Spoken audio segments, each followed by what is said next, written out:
কাছে কিংবা দূরে, দেশে কিংবা বিদেশে, যে যেখান থেকে আমাদের শেফা হোমিও চ্যানেলের সাথে যুক্ত হয়েছেন, সবাইকে শুভেচ্ছা অভিনন্দন জানাচ্ছি। আজকে আমাদের শেফা হোমিওর একটা চ্যানেলের একটা গুরুত্বপূর্ণ আলোচনা নিয়ে আসছি, সেটা হচ্ছে অ্যালার্জি বা চুলকানি। অ্যালার্জি বা চুলকানি স্বাভাবিকভাবে চামড়ার উপরে হয়ে থাকে, এজন্য এটাকে চর্মরোগও বলা হয়ে থাকে। এই চর্মরোগ কত ভয়াবহ এবং মারাত্মক, এর ভয়াবহতা নিয়ে মূলত আজকের এই আলোচনার উদ্দেশ্য।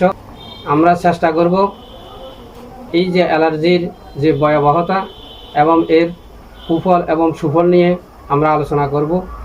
এই অ্যালার্জি যখন অপচিকিৎসা হয়, অপচিকিৎসার কারণে শরীরে বিভিন্ন রোগের সৃষ্টি হয়, রোগের উৎপত্তি ঘটে, তখন আমরা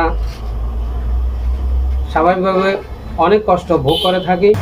কী কী রোগ উৎপন্ন হয় সে বিষয়ে আমরা আজকে সংক্ষিপ্ত ধারণা দেওয়ার চেষ্টা করব। অপচিকিৎসা বলতে স্বাভাবিকভাবে সদৃশ তথা হোমিও চিকিৎসা ছাড়া অন্য যে কোনো উপায়ে চর্মরোগ চিকিৎসায় অপচিকিৎসা হিসেবে হোমিও মনীষীগণ এ যাবৎ পর্যন্ত ধারণা দিয়ে আসছে। তবে কখনো কখনো হোমিওপ্যাথির কারণেও অপচিকিৎসা হয়ে থাকে, যদি সেটা হোমিওপ্যাথির নিয়ম নীতি ফলো করা না হয়, অনুসরণ করা না হয় এবং হোমিওপ্যাথির নামে মিশ্রপ্যাথি দিয়ে চিকিৎসা করার জন্য চেষ্টা করা হয়, তাহলে সেটাও অপচিকিৎসা হয়ে থাকে।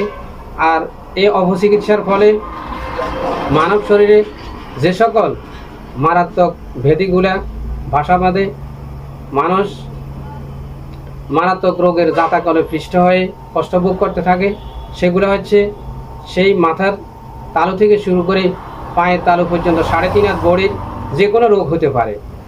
মাথার চুল পড়ে যাওয়া, চুল পেকে যাওয়া, মাথায় টাক পড়া, মাথা ব্যথা করা, মাথায় স্মৃতিশক্তি লোপ পাওয়া, কানে কম শোনা, কান থেকে ফুস পানি যাওয়া এবং চোখে দৃষ্টিশক্তি কমে যাওয়া, নাকে প্রলিপ বৃদ্ধি হওয়া, গলা ব্যথা করা, গলায় টনসিল বৃদ্ধি হওয়া, দাঁত পড়ে যায়, দাঁতে কালো দাগ পড়ে এবং ফোকা খায়, গর্ত হয়, বুকের মধ্যে যে সকল অর্গানগুলো রয়েছে গুরুত্বপূর্ণ অর্গান, ফুসফুস আক্রান্ত হয়, অ্যাজমা তৈরি হয় এবং হার্টের যে গুরুত্বপূর্ণ সমস্যা, মারাত্মক সমস্যা, তার মধ্যে রয়েছে হার্ট ব্লক এবং হার্ট অ্যাটাক, এছাড়াও ব্রেন স্ট্রোকও হয়ে থাকে।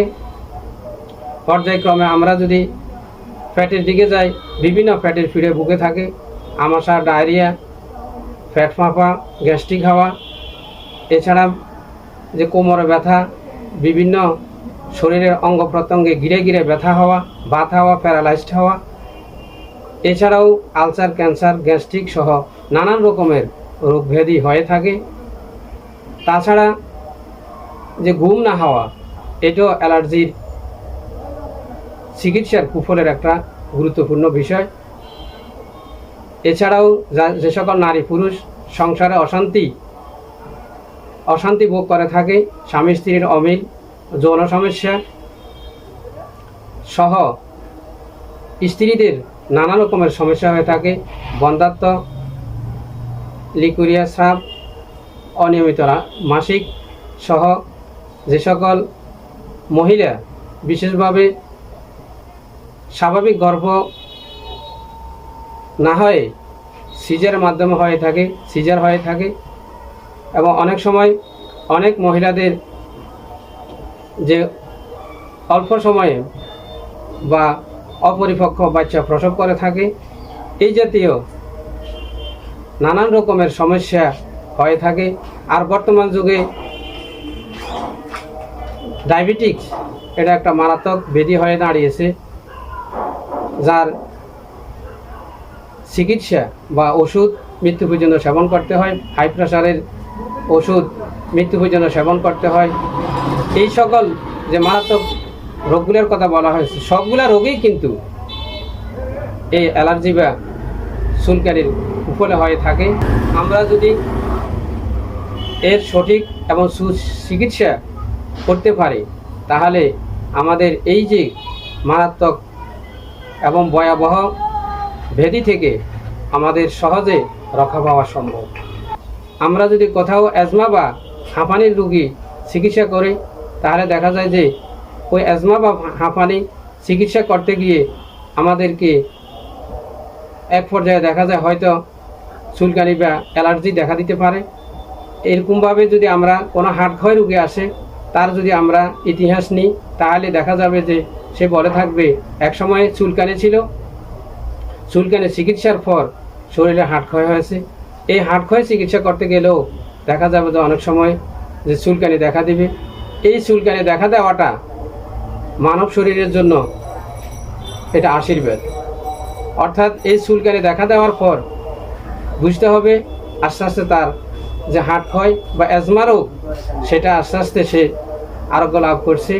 আর যদি আমরা তা না করে যদি চুলকানি দেখে যদি আমরা ভয় ভীত হয়ে যাই, আমরা যদি অন্য ডাক্তারের কাছে বা অন্য চিকিৎসার শরণাপন্ন হয়, বুঝতে হবে যে আমাদের কপাল খারাপ, কপাল পড়া, আমাদের দুর্ভাগ্য। কারণ হলো এই অ্যালার্জি দেখা দেওয়াটা হচ্ছে মানব শরীরের জন্য এটা আশীর্বাদ স্বরূপ। আর যখন প্রথম অ্যালার্জির অপচিকিৎসা হয়েছে, সেই অপচিকিৎসা এটা হচ্ছে অ্যালার্জির জন্য সেটা অভিশাপ। তা আমরা অভিশাপ থেকে বাঁচার জন্য আমাদের সদৃশ বিধান তথা হোমিও বিধান মতে আমরা যদি চিকিৎসা চালিয়ে যেতে পারি, আমরা যদি চিকিৎসা নিতে পারি তাহলে আমাদের সঠিক চিকিৎসা হবে, রোগী সুস্থ হবে। আর এজন্যই বলা হয়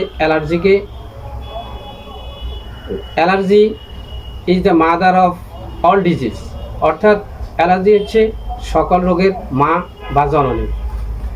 সুতরাং এই সকল রোগ অ্যালার্জি থেকে সৃষ্টি হয় যখন সেটা অপচিকিৎসা হয়। আর যদি অপচিকিৎসা না হয়, যদি সঠিক চিকিৎসা হয় তাহলে এত রোগের সৃষ্টি হবে না। তার রোগী সুস্থ হবে এবং পৃথিবীতে শান্তি ফিরে আসবে। কারণ হচ্ছে শুধু যে অ্যালার্জির মাধ্যমে এই রোগগুলো হয় তা নয়, অনেক সময় চুরি, ডাকাতি, রাহাজানি, ছিনতাই, আত্মহত্যার মতো রোগ এবং যে সকল হিস্টেরিয়া রোগী এই চুলকানির মধ্য দিয়ে তৈরি হয়। তো আমরা যারা ডাক্তার হয়েছি, রোগী রয়েছি, আমরা চেষ্টা করব যাতে করে কোনো রোগী অপচিকিৎসায় তারা যেন মৃত্যু যন্ত্রণায় কষ্ট না করে, তারা যেন মৃত্যুর যে জম তার সাথে তাদেরকে লড়তে না হয়। এই জন্য আমাদের যারা ডাক্তার রয়েছি এবং রোগী রয়েছি আমাদেরকে ধৈর্য ধরে সঠিক হোমিওপ্যাথি চিকিৎসার কাছে গিয়ে সঠিক হোমিওপ্যাথি নিয়ে আমাদেরকে বাঁচতে হবে, চিকিৎসা নিতে হবে। তাহলে আমরা সুস্থ জীবনযাপন করতে পারবো, আমাদের পরিবারে, সমাজে, রাষ্ট্রে আমাদের শান্তি আসবে। আমরা চাই শান্তি, সুখ, সমৃদ্ধি। এই জন্য আমি সকল রোগী এবং শুভাকাঙ্ক্ষীদের সুস্বাস্থ্য কামনা করে, সবার সুন্দর জীবন কামনা করে এখানেই শেষ করছি। সবাই সুস্থ থাকুন, ভালো থাকুন। আল্লাহ হাফেজ।